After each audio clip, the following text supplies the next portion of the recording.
Hey friends, if you wish to reset the TCP/IP or Internet Protocol in Windows, then please watch this video.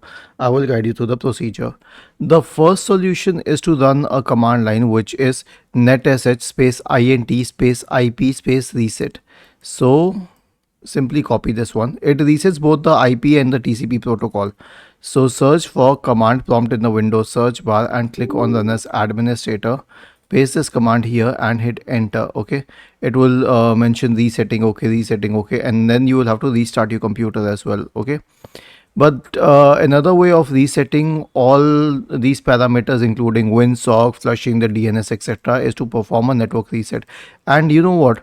Whenever you face issues, it isn't only about resetting the TCP/IP or Internet Protocol in Windows. It is about resetting all of these things. Check any article online, any forum online. They will ask you to flush the DNS. They will ask you to reset WinSock. All of these commands together. So the best way to do everything together is to simply perform a network reset on your computer. Right click on the start button and select settings from the menu. Go to the network and internet tab on the list on the left hand side. Select advanced network settings in the right pane. Select network reset.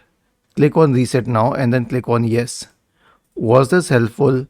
If yes, then please subscribe to the channel, and if not, then let us know in the comment section of the video on how we could help you further. Thank you for watching this video and have a nice day.